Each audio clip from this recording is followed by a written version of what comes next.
Hi, I'm Bill. So let's get started. I'm out here in Arizona at Alamo Lake State Park. A couple of stories around this visit here, first time here. Didn't necessarily pick the best site, but that'll be another video. But what I'm doing here is recently I added a WandererAstro Mini V2 rotator. And so that added 10 millimeters to my image train. So now I have to reestablish back focus. And so what I'm hoping you can see here off in the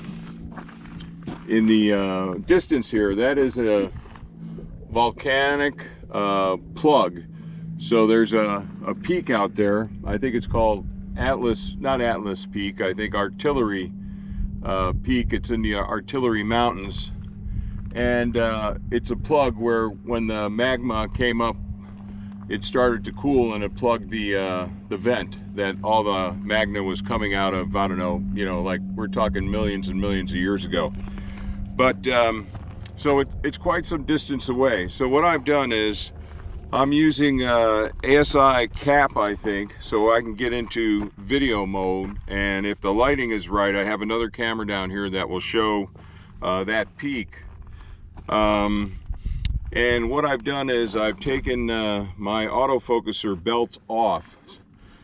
Being that the RedCat 51 is a helical focuser, I have to have a different type of focuser arrangement on it. So I took the belt off so I can freely rotate the helical focuser.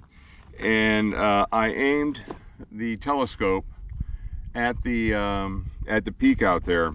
And then let's see if this works. We're gonna take it out of focus, and hopefully you can see that. See, I'm right near the edge there of my limit. That's what I'm concerned about with the helical focuser. And now we're in focus, and now we're out of focus. So the question's gonna be with my helical focuser, adding 10 millimeters into my image train.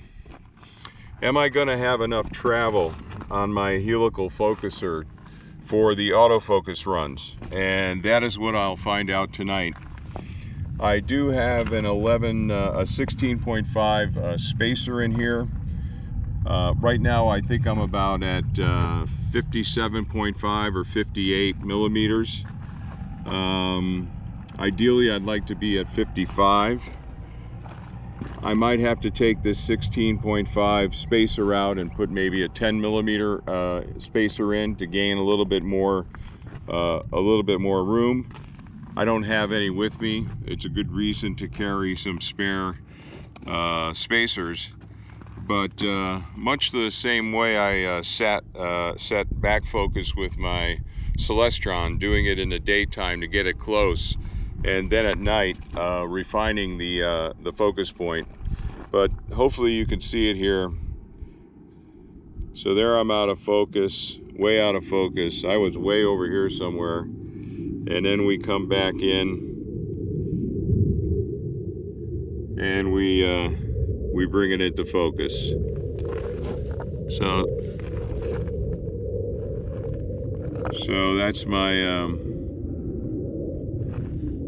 my situation. So whether I can fix that tonight, I don't know. I can always take the rotator out, which I might elect to do, which might be what I do here. I think we have a few Air Force bases around here. I don't know if you're hearing those jets. So anyway, most of you experienced imagers probably know, you do this with your telescopes when you first get them to help establish the proper back focus and everything. But for those of you who have not done this before, I just thought I'd show you. Right now I have the gain on the camera down to 0, and just a kind of easy way to get you in the ballpark, and then you can fine tune it.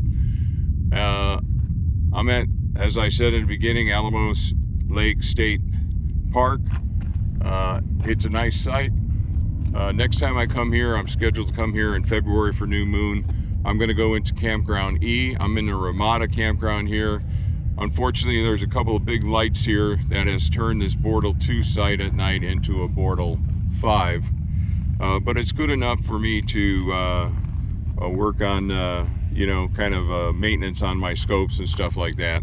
And maybe I'll even get some imaging in tonight. So, but a really beautiful place. I'm really into volcanology these days, and there's this is just a beautiful landscape in my eyes. So, all right, if you like this kind of content, please give it a thumbs up. As always, hope your weather's good wherever you may be.